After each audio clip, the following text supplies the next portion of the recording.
Receiving the transmission of the soul. How does this happen? I'm going to give you a few tips, and this is coming out of my lived experience. And the nature of the soul, in my experience, is that we all have a soul. We all come here, and some people will talk about karma. I'm not going to talk about that. I'm going to talk about embodying yourself so that you can receive the transmission of your soul. Now, if you've listened to some of my other videos, I talked about how the language of the soul comes to us through dreams. Because sometimes on a particular spiritual path, we can look at only what's in the light. Oh, it's really interesting how my videos is showing up. Like there's more light over here, and it's a little bit darker over here. But over here on the darker side is much more interesting to me. But often we're guided more to only look at what's in the light. And if we only look at what's in the light, we go out in the sunshine. Of course, yes, that's beautiful and we all want it. And it's necessary for a whole lot of reasons. But we miss, in some places it's equal, where there's half light and half dark. And then certain parts of the world, there's more darkness all throughout the year, like Finland, for example. But what we want to be able to do is value both. And when we do not shy away from the dark, that unconscious kind of material, it's unconscious because it's unconscious, it hasn't come into the light yet. But we can bring unconscious material into the light through the language of the soul, which speaks to us through metaphor and images and symbols in our dreams. And what's really beautiful about the transmission of the soul is your soul is your soul. Like there's no two souls alike. So you're being given your way, your path, information that is specifically for you and only you. Only you can really interpret your dreams. Not that you need to analyze them to a great degree, but just like receive a dream, receive the symbols, the messages, and ask, like, what does this represent to me in my life right now? And maybe at an earlier time, what are the different representations pointing to? And then our dreams are like a meditation. So I spend, since I've returned to dream work, for a very long time, in my early life, when I was just learning about the soul and wondering, did I even have a soul? With my first spiritual teacher and therapist and soul guide, I was assured that I did have one, but at the time I didn't really believe it. But I was told that if I would record my dreams and pay attention to my dreams, that I would receive the transmission of my soul, and I would learn how to unpack unconscious material. Now, it is said in Jungian psychology and in other places, like the unconscious is like an onion, right? Like there's always the pearl, the gems in the center, the light, like the gift in the wound.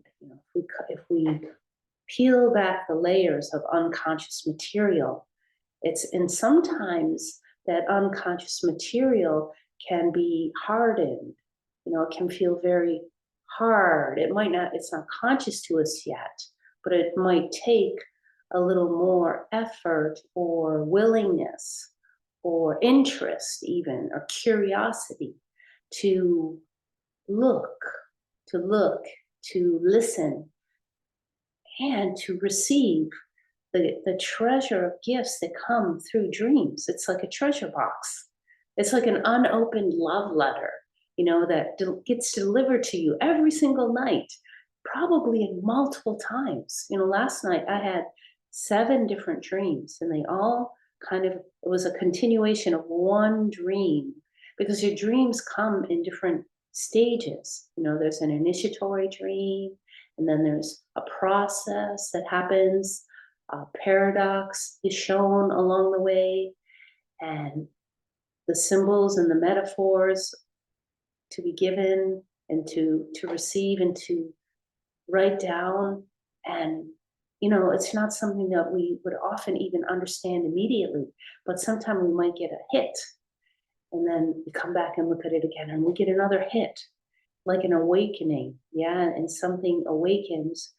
And when that awakens, that onion, the layer of the onion, perhaps the part that has been hardened by constructs, social constructs, psychological constructs, conditioning, layers of hardened conditioning that's kind of almost cemented itself in an archetypal form.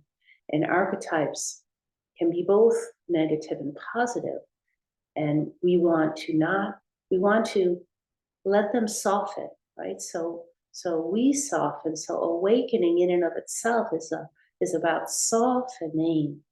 So we can soften, and these layers kind of naturally then begin to open.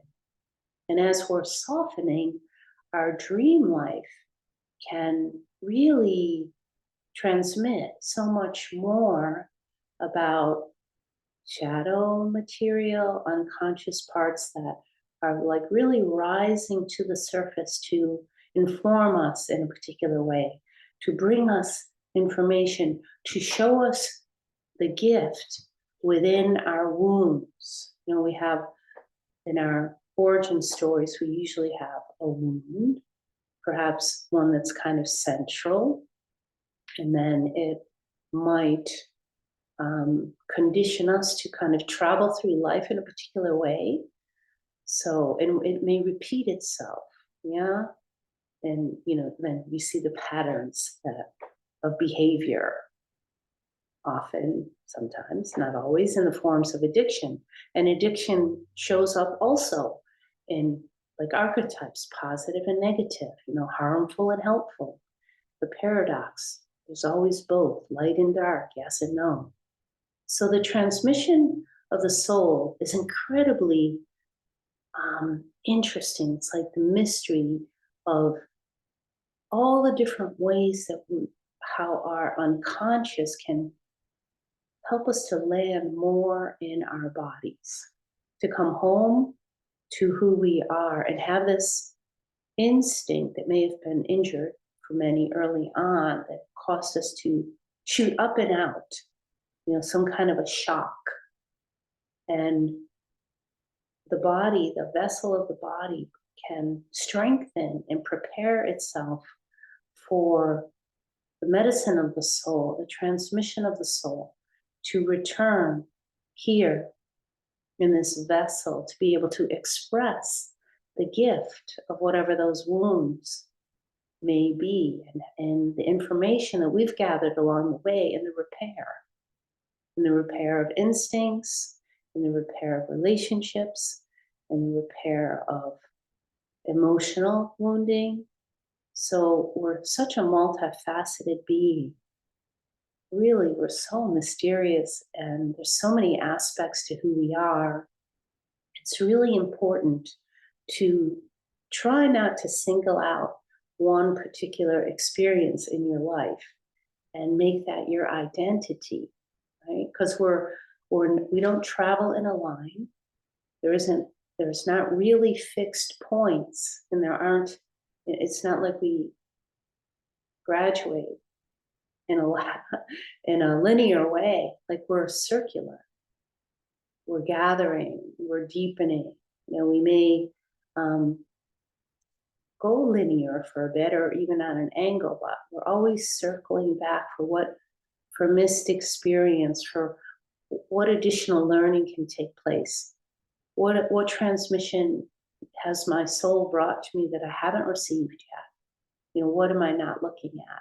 What is the gift that I'm not expressing, not that I'm not celebrating about myself? So the way to really receive the transmission of your soul is to breathe into the belly, because the belly is our hara, you know, it's our gut. It's that gut instinct, you know, here in the base. And we can practice softening, you know, nice soft belly. We'll just do that with you right now for a moment. Some of my other earlier videos many of them are about meditation. And some of you have been asking for more of that. So I want to give a framework. And But you don't need to sit for a long time. You can, anytime that you think of it in the day, just do a little check-in. Am I breathing in my belly?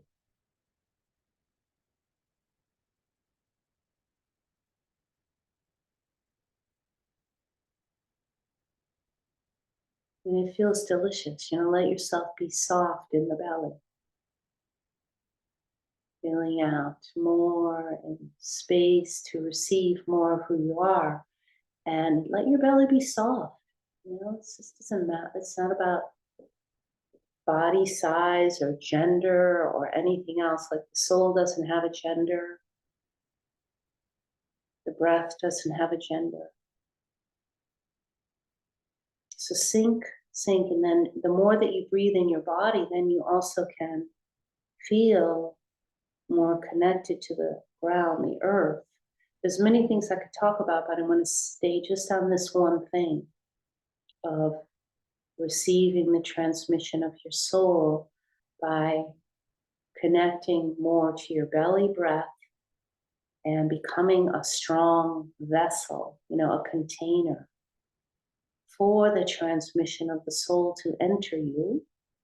And one way that it does it is through the language, the metaphors that visit us as gifts in the night through our dreams, and how we can unravel these gifts while at the same time we're unraveling by unraveling unconscious material. We're softening and allowing ourselves to see,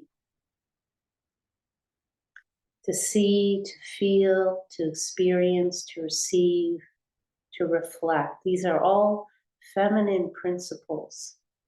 The body is matter, mother, body, not biological mother, but body, earth body. Nothing wrong with the body. To be in your body.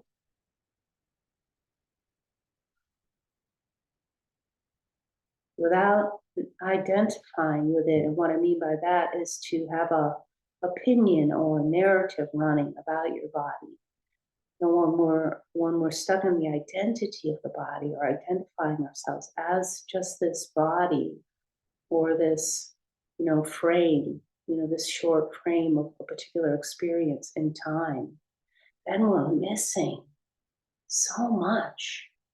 So we open, soften. And this is for you. What's lovely too about dreams is that the dreams come to you in a language that only you can understand. There may be some universal symbols, yes, but they're for you. They're for you to understand and receive the transmission of your soul. And why even do that? So that you can receive your gifts, the gifts that come out of our wounding. And so that you can settle in yourself and be at home with yourself and feel that relief of not being anxious, of having to be somebody that you are not. To own and to be all that you are, and to then be able to share that if you'd like. So I'm Prajna, and this is my channel. And my website is prajnaohara.com. Please like and share and let me know if you have any additional questions about this, and I can cover it perhaps another time. Have a beautiful day. Enjoy the sunshine, and do not forget to look into the dark. Ciao for now.